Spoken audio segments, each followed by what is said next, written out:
وہ شہید اس لیے نہیں ہو پائے کہ اللہ کی تلوار ہے، بھلا اللہ کی تلوار ٹوٹ سکتی ہے؟ اگر وہ شہید ہو جاتے وہاں تو کوئی یہ کہہ سکتا تھا کہ میں نے اللہ کی تلوار کو توڑ دیا، یہ کہہ سکتا تھا کوئی، اس لیے اللہ نے ان کو وہاں پر شہید ہی ہونے نہیں دیا۔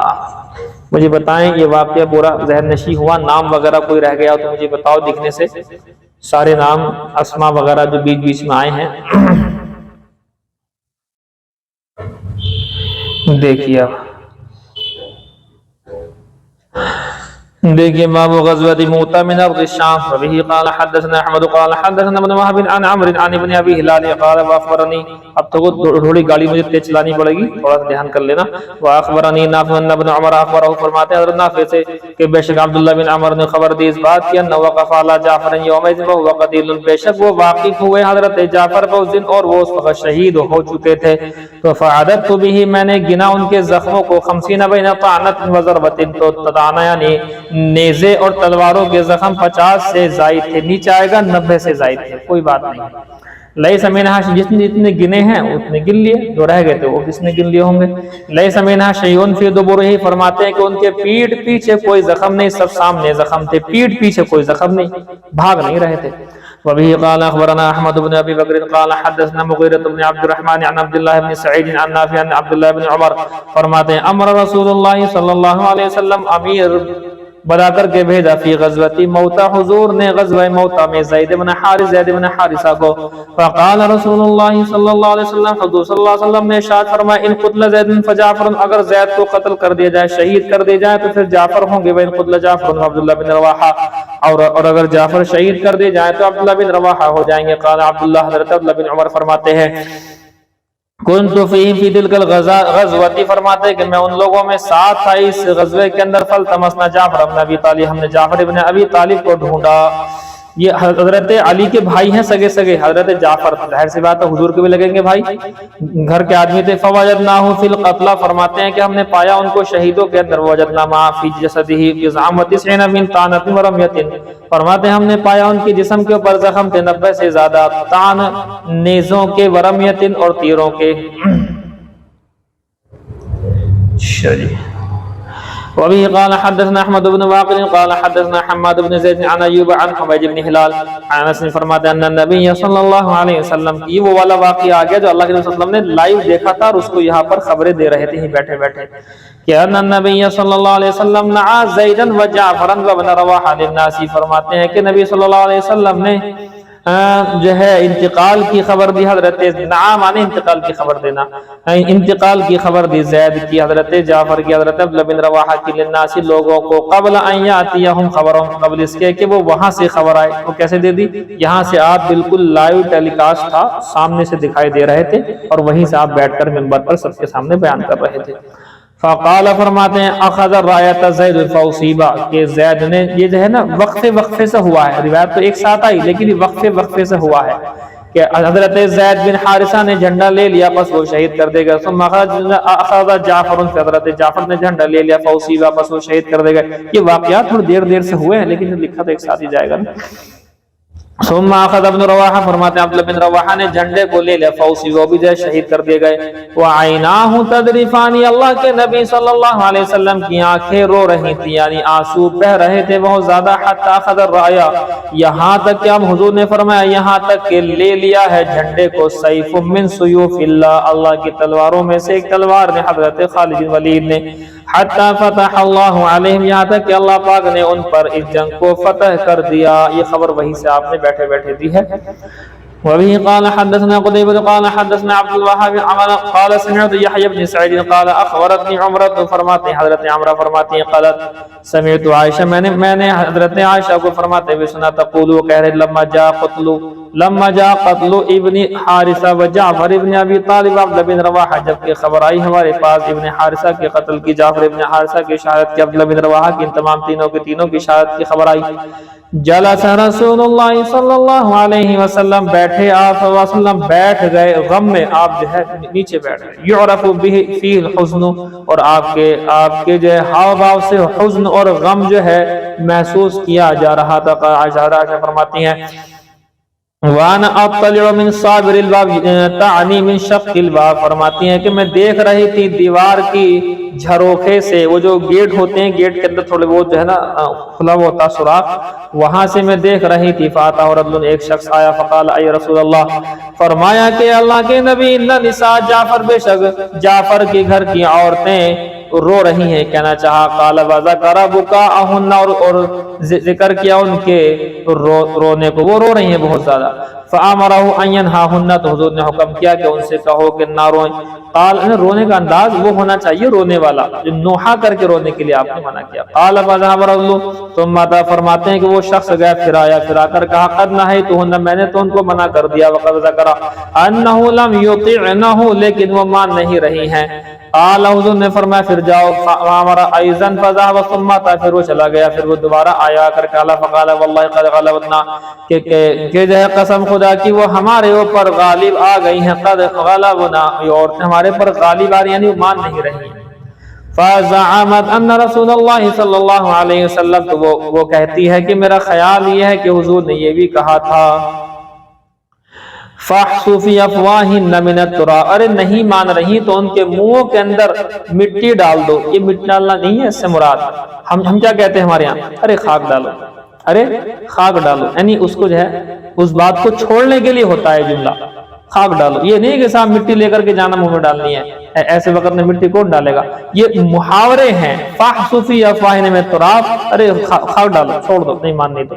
قالت عائشہ فرماتی ہیں فقلت، میں نے اس سے کہا ارغم اللہ انفک، کہ اللہ تجھے برباد کرے. سن تو صحیح، تو بار بار جو جا رہا ہے آ رہا ہے جا رہا ہے آ رہا ہے، حضور سے کیوں کہہ رہا ہو بار بار آ کر کے بات نہیں ماننی بات نہیں ماننی. ارے چھوڑ دو، ہر بات تھوڑی کہنے کی ہوتی. حضرت عائشہ نے ان کو ڈانٹ لگائی. فواللہ ما كنت تفعل، کہ اب دیکھو حضور نے تم سے کہہ دیا منہ میں مٹی ڈالو، تو قسم خدا کی تم یہ کام نہیں کر سکتے اس ٹائم. تو اس لیے وما ترکت رسول اللہ صلی اللہ علیہ وسلم من العنا، تو اس لیے جو ہے تمہیں آپ صلی اللہ علیہ وسلم کو چھوڑ کر کے رکھنا تھا. کیا مطلب، تم پریشان کرنے سے باز آؤ. حضور کو کیوں پریشان کر رہا ہو، اس ٹائم غم کے پہاڑ ٹوٹ رہے، وہ رو رہی ہیں. چلو آپ نے کہہ دیا، وہ نہیں ماننی، بات ختم. اب بار بار تم آ کر جا کر کہہ رہے ہو تو حضور بھی اس سے پریشان ہو رہے ہیں غم میں. تو آپ نے کہہ دیا کہ خاک ڈالو. اب بتاؤ تم خاک کیسے ڈالو گے ان کے منہ میں جا کر. تو حضرت عائشہ نے بڑا بہترین اصول بتایا. ایک آدمی اگر پریشان ہو تو دوبارہ سے اس کو پریشان کرنا یہ بہت بڑی بات ہے، غلط سے بھی غلط تر بات ہے. یہ آپ کو میں ویسے کہہ رہا ہوں، آپ کے استاذ کوئی استانی کوئی مطلب پہلے سے پریشان ہے اور آپ پھر پریشان کرنے لگے ان کو، تو غلط بات ہے. گھر میں میاں بیوی ہیں، شوہر پہلے سے پریشان ہے اور بیوی گھر جانے کے بعد اور پریشان کرنے لگے، تو غلط بات. باپ جو ہے مطلب کسی وجہ سے الجھن میں پریشانی میں ہے، بیٹا پریشان کرنے لگے، غلط بات ہے. ہر جگہ فٹ کرنا اس کو. تو کوئی آدمی اگر پریشان ہے تو اس کی پریشانی ختم نہ کر سکو تو اضافہ نہیں کرنا چاہیے. ہے اصول حضرت عائشہ نے یہاں سے یہ اصول دیا کہ تم کیوں بار بار جو ہے حضور کو پریشان کر رہا ہو، آ کر کے اطلاع دیتے ہو. آپ اطلاع ہی مت دو. آپ نے اطلاع دے دی کہ ایسا رو رہی ہیں، حضور نے کہہ دیا روک دو، نہیں روک رہی چھوڑ دو بس. لیکن بار بار آ کر کے اطلاع کر دیتے ہو حضور کو، تو اب اتنا غم کا ماحول ہے گھر کے اندر اور بار بار پریشان کر رہا ہو، یہ کہا. سمجھ میں آئی بات. تو اس لیے جو ہے آپ صلی اللہ علیہ وسلم بار بار حضرت جعفر کے گھر پہنچتے تھے، ان کے چھوٹے چھوٹے بالک بچوں کو لے کر بیٹھتے تھے، سروں پر ہاتھ پھیرتے تھے. یہ سارے کے سارے جو ہے واقعی آئے ہیں پیش. تو یہ ہے جی بات. وہ لقب تو آپ کو معلوم ہو ہی گیا، ذل جناحین، دو پر والے. اور یہ لقب کس کا پڑا؟ حضرت جعفر کا. کیوں پڑا؟ وجہ آپ سے بتا چکا ہوں. دونوں بازو کٹ گئے تھے تو اللہ نے ان کو دو بازو کی جگہ دو پر دیے ہیں جو جنت کے اندر فرشتوں کے ساتھ اڑتے ہیں. اڑ، یہ ہے یہ بات. وبه قال حدثني محمد بن ابي بكر قال حدثنا عمر بن علي عن اسماعيل بن ابي خالد عن عامر قال، فرماتے ہیں كان ابن عمر اذا كان حيا ابن جعفر، کہ حضرت عبداللہ بن عمر جب کہ زندہ تھے،